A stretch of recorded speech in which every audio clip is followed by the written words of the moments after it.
Открытие учебных мастерских в горно-геологическом техникуме при поддержке Минвостокразвития.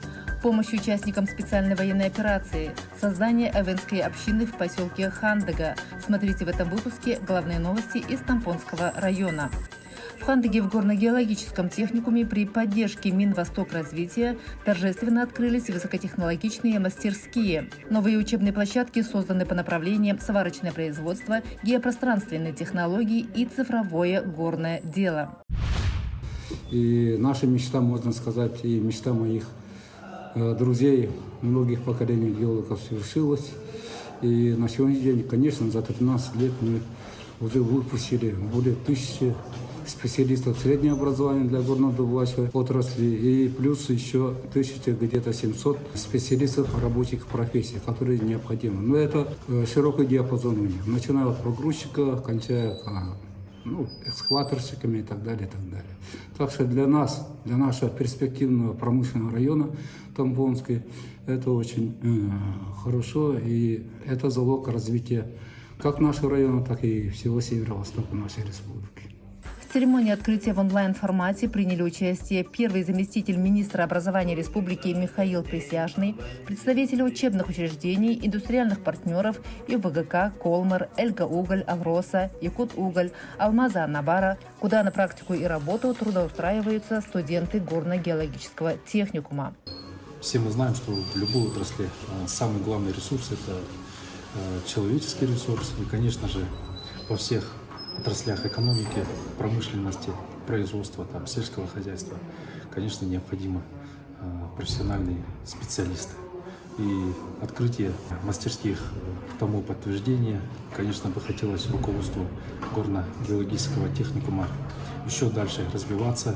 На выделенные средства приобретено современное оборудование, которое позволит качественно улучшить подготовку студентов, дать им практические навыки работы. В рамках этой субсидии наш техникум получил более 29 миллионов рублей, которые были направлены на новое современное оборудование. Мы приобрели такие оборудования, как сварочные станки всех видов сварки, квадрокоптеры геодезические, тахеометры, спутниковые приемники, тренажеры погрузчика и буровой установки.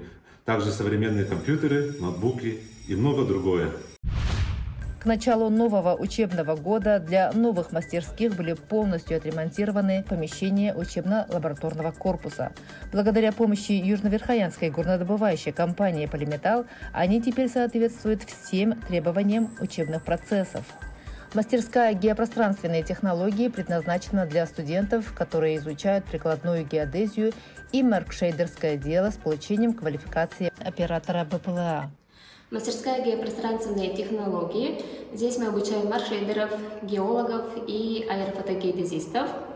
Мастерская оснащена такими геодезическими приборами, как тахеометр, роботизированный тахеометр, цифровой нивелир и ГНСС приборы. Здесь мы обучаем студентов на симуляторах дронов, чтобы в дальнейшем студенты смогли совершать съемки самостоятельно на беспилотных летательных аппаратах. Мастерская рассчитана на 20 учебных и 5 рабочих мест. В мастерской «Цифровое горное дело» будущим машинистам буровых установок и водителей предстоит обучаться при помощи виртуального тренажера, обеспечивающим реалистичную имитацию процесса, что позволит отработать навыки в условиях максимально приближенных к реальным. Прямо в кабинете дети очень, им нравится, удобно, главное, и подвигает их так скажем, их внимание заострено именно на обучении, не на что-то другое. То есть, в кабинетах старом моем, например, там, так скажем, ничего не было, старые компьютеры стояли, и компьютеры не вытягивали того, что требовал от нас работодатель. В новой мастерской сварочной технологии ребята смогут получить навыки сварки углеродистых, легированных сталей и цветных металлов. Мастерскую оснастили 8 рабочими местами. В каждом рабочем месте есть по 3 сварочных аппарата. Первый сварочный аппарат — это для частично механизированной сварки. Он позволяет сваривать как и алюминий, так и обычные углеродистые стали. Второй аппарат — это аппарат для аргонно-дуговой сварки. Он может сваривать изделия из цветных сплавов и металлов. Сегодня горно-геологический техникум – это единственная профессиональная образовательная организация на северо-востоке Якутии, выпускающая специалистов для горнодобывающей промышленности. Созданные в техникуме современные условия для подготовки квалифицированных кадров будут способствовать развитию экономики Тампонского района в среднесрочной и долгосрочной перспективе. В Хандыге с начала года ветераны, участники Центра общения старшего поколения «Надежда» отправили на СВО 15 маскировочных сетей. После летнего перерыва из-за капитального ремонта в здании Фонда пенсионного и социального страхования ветераны вновь в строю. Небольшое временное помещение выделено в здании гранильного завода, куда теперь каждый день спешат пенсионеры. И на сегодня уже работает 8 бабушек. Мы очень активизировали. Мы чувствуем, что скоро мы победим. И поэтому мы хотим, чтобы навязать побольше сетей, чтобы тепло наших рук дошло до воинов, поддержало их и ускорило победу. Комнатушка небольшая, тесная. Когда людей много, сложно даже развернуться. Зато теперь появилось место для встречи и работы, радуются ветераны. Многим активисткам за 70-80 лет. Пенсионерке Маргарите Власовой 86 лет. И плетет сети с удовольствием. Для нее это не только радость, но и возможность делать доброе дело. Я присоединилась к ветеранам плести сети еще весной. Мне уже 86 лет. Но я не могу сидеть дома. Я очень хочу помочь нашим воинам, которые сейчас находятся в СВО, чтобы им там было хорошо, чтобы их не доставали эти всякие дроны. У каждой своя история, свое решение. Но главное, плетение сетей для ветеранов – это возможность почувствовать себя нужными. Они взялись за дело с большим энтузиазмом и отдают ему все свое свободное время.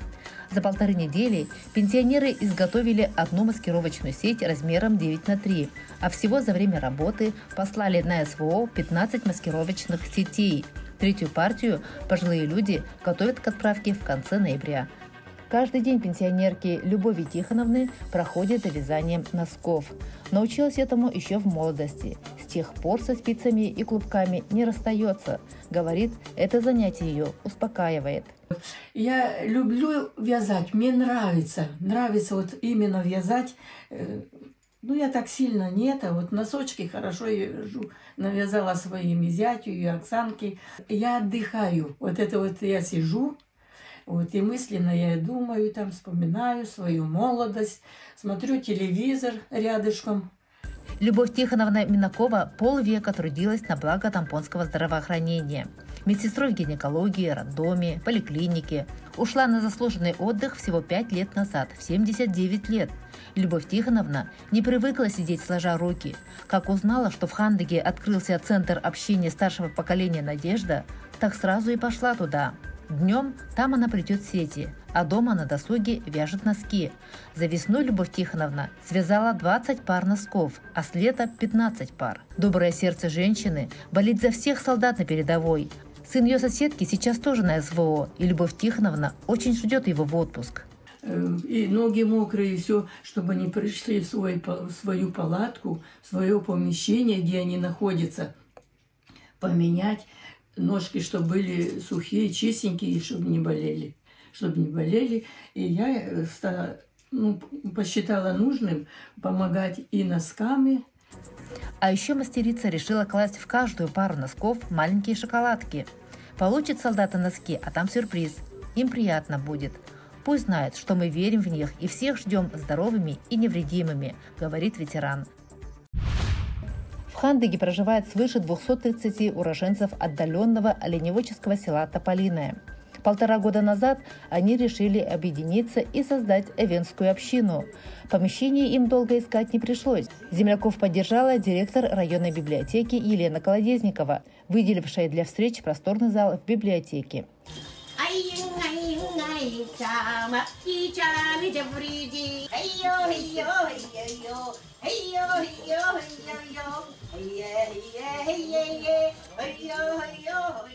За это время круглый стол сплотил вокруг себя порядка 50 мастериц, которые собираются 2 раза в неделю. Вечерами после работы за шитьем костюмов и меховой одежды, сувениров мастерицы обсуждают планы, обмениваются опытом, а выставочный зал библиотеки наполняется мелодичными песнями на эвенском языке.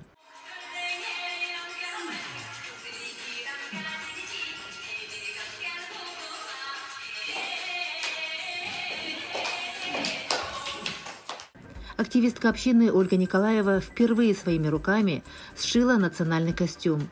И так каждая мастерица для выходов должна сшить свой костюм. Эвенские женщины всегда шили себе эвенские наряды. Моя мама тоже шила себе наряды. И я вот, когда у нас открылась община, сразу начала я посещать. И за время посещения шила себе костюм. Наголовник вся сама шила из бисера, на шею. В дальнейшем я еще хочу зашить летний костюм. Создание общины играет важную роль в сохранении языка, традиций, обычаев и способствует распространению знаний о богатой и самобытной культуре эвенов. Тампонские эвены шьют такой орнамент. Это олицетворяет природу. Работа очень кропотливая, очень долго. Сначала выделывают камусы. У каждой швеи свои секреты.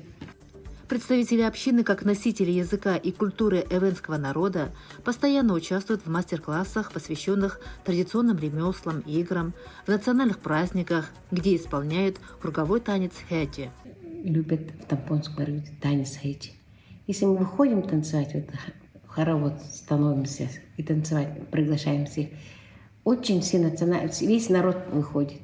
Человек бодрится, потому что он такой-то танец сам, он медленно, медленно, медленно, потом ритм ускоряется, еще быстрее ускоряется. И вот это вот прямо вдохновение, и как будто все в душе, вот это весь, который негатив находится у нас, все выходит, выплескиваешь этим хэти.